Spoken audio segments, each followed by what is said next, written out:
दोस्तों, मैं हूँ आज मोनिका और लेकर आई हूँ आपके लिए इस कहानी का अगला एपिसोड। देविका थोड़ी सी परेशान हो गई।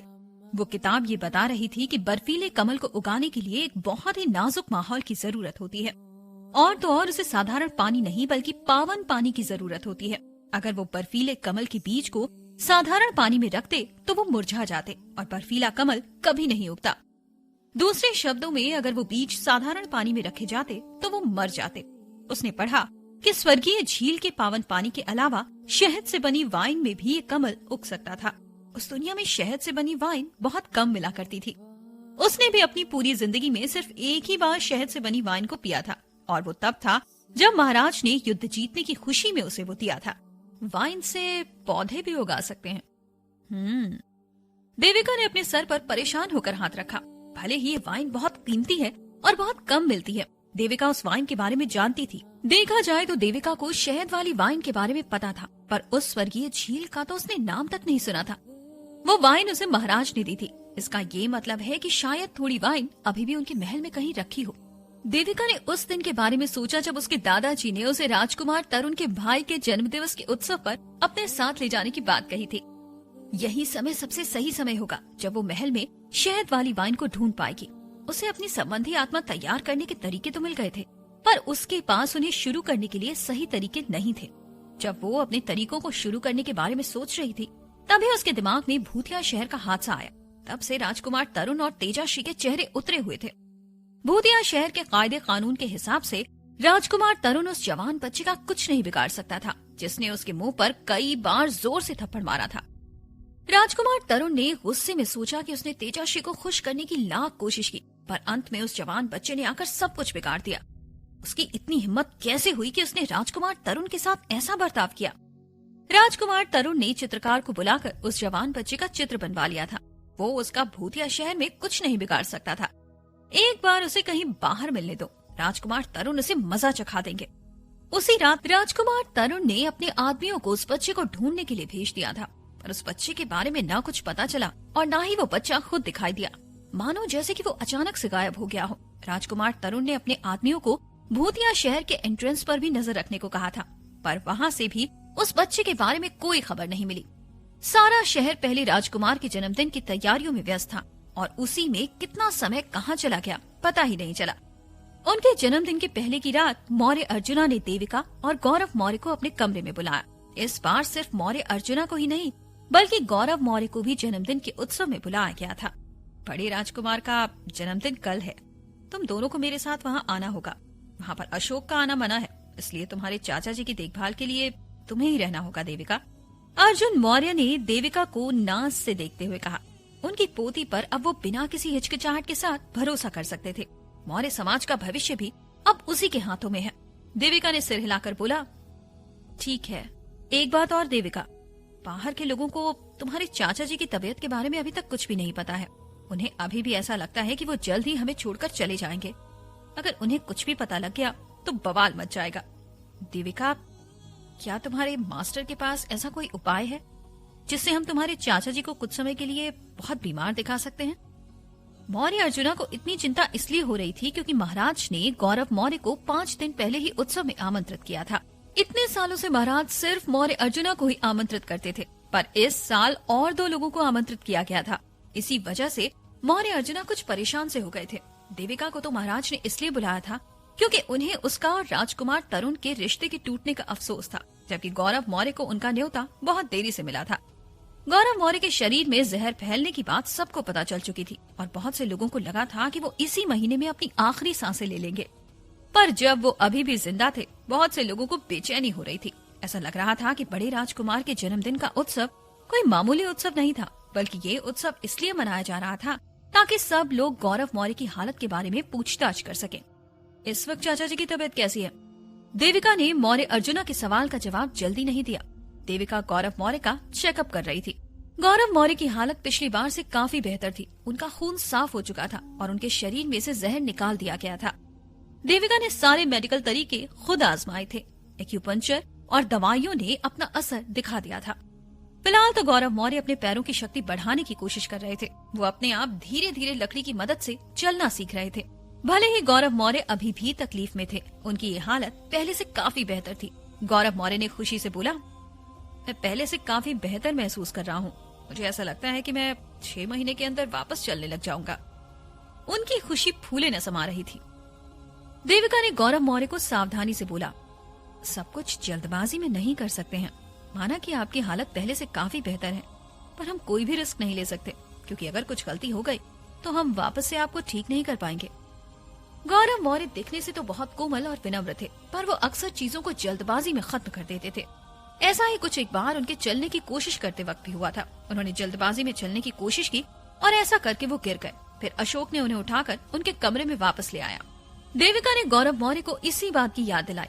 अपनी खुद की भांजी से डांट खाकर गौरव मौर्य हंसने लगे। देविका, मैं तुम्हारी बात को समझता हूँ। बस ये बात है कि 10 सालों बाद मेरे पैरों में कुछ एहसास हुआ है। 10 सालों तक मैं अपाहिज था और अब मेरे वापस चलने का एक रास्ता है। वापस चलने की भावना जो होती है ना, मुझे नहीं लगता कि साधारण लोग उसे समझ सकते हैं। जब गौरव मौर्य अपाहिज हो चुके थे तब उन्हें बहुत से लोगों से बेइज्जती सहनी पड़ी थी। अब उनका ठीक होने का समय नजदीक था और उनकी खुशी संभाली नहीं जा रही थी। देविका ने बोला, ठीक है, तो ऐसा समझिए कि मैंने कुछ कहा ही नहीं। मैं आपकी दवाइयां बढ़ा देती हूँ। देविका ने ठान लिया था कि वो अपने चाचा जी को ठीक करके ही मानेगी और उन्हें कुछ नहीं होने देगी। तुमने बहुत मेहनत की है, गौरव मौर्य ने देविका को बोला।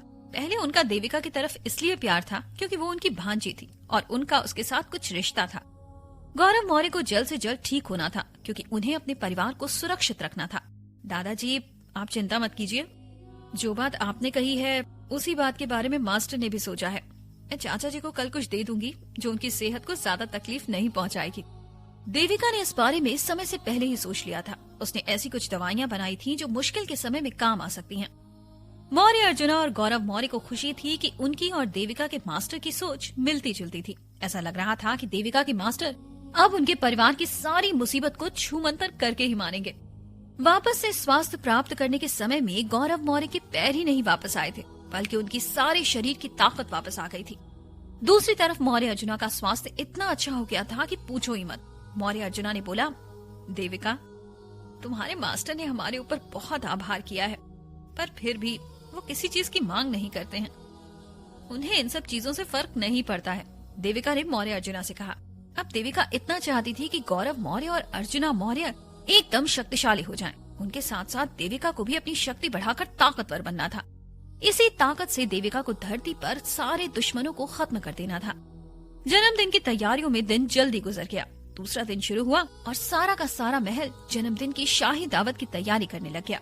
घोड़े तैयार हो चुके थे, घोड़ा गाड़ियां साफ हो चुकी थीं और सारे लोगों ने आलीशान कपड़े पहन लिए थे। जैसे ही सूरज डूबा, मौर्य शहर के रास्ते घोड़ा गाड़ियों से भर चुके थे। सब के सब दावत में जाने के लिए निकल चुके थे। देविका का परिवार भी महल में एकदम आलीशान तरीके से पहुंचा। अशोक गाड़ी में बैठा था और उसने दूसरी गाड़ी को आते हुए गुस्से में देखा। वो कृष्णदेव की घोड़ा गाड़ी थी। कृष्णदेव ने पर्दों के बीच में से अपना सिर बाहर निकाला और बोला, अरे ये तो मौर्य अर्जुना है। क्या बात है। मौर्य अर्जुना ने अपने घोड़ा गाड़ी के पर्दे में से बाहर देखा और उन्होंने अपना सिर हिलाया। जब कृष्णदेव ने गाड़ी में देविका और गौरव मौर्य को भी देखा, वो और भी मुस्कुराया। गौरव मौर्य और देविका सचमुच आए हैं। वाह, ये दावत काफी शानदार होने वाली है।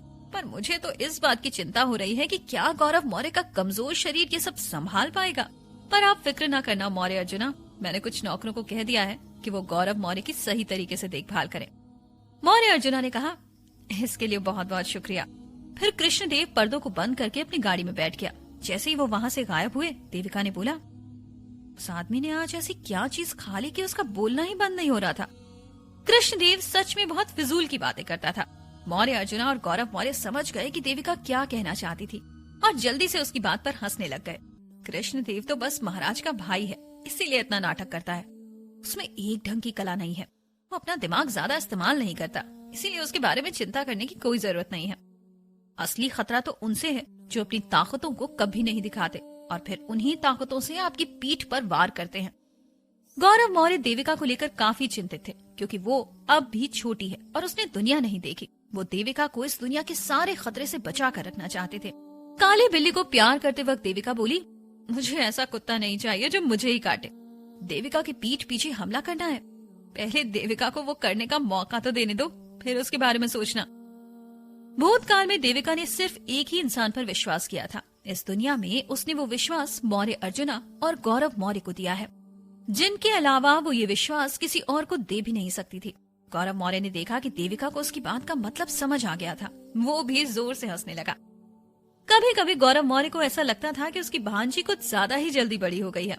कुछ ही दिनों में देविका के सोचने का तरीका, उसकी हरकतें, ये सब काफी बदल चुके थे। घोड़ा गाड़ियां आना बंद नहीं हुई और बहुत से लोग अभी पहले राजकुमार के जन्मदिन का उत्सव मनाने के लिए आ गए थे। सारे मेहमान दावत के लिए बाजू वाले दरवाजे से अंदर गए और एक बड़े से कमरे में रुक गए। जब मौर्य परिवार का अपने घोड़े गाड़ी से उतरने का समय आया, तब अशोक ने जल्दी से गौरव मौर्य के लिए उसकी बैसाखी तैयार की। अशोक ने एक पतली सी शॉल ली और उसे गौरव मौर्य के पैरों पर उठा दिया। जैसे ही मौर्य अर्जुना, देविका और गौरव मौर्य महल में घुसे, सारे लोग उनकी ओर देखने लगे और फुसफुसाने लगे। मौर्य अर्जुना एक सोते हुए शेर की तरह थे। भले ही उनके चेहरे पर झुर्रियां आ चुकी थी, उनको नीचा दिखाने की किसी में हिम्मत नहीं थी। उनके बाजू में एक जवान खूबसूरत लड़की खड़ी थी। वो ऐसी लग रही थी कि जैसे वो एक फूल की पंखुड़ी हो और उसे अभी भी पूरे तरीके से फूलना बाकी है। कुछ ही सालों में वो इतनी सुंदर हो जाएगी कि कोई उसकी टक्कर नहीं कर सकेगा।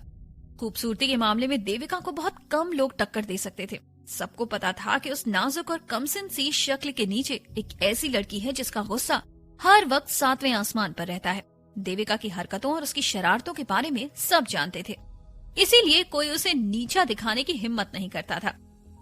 पर अभी तो सब लोगों को गौरव मौर्य में दिलचस्पी हो गई। गौरव मौर्य अपनी बैसाखी के सहारे चुपचाप खड़े हुए थे, पर सबको दिख रहा था कि उन्हें सांस लेने में बहुत तकलीफ हो रही है।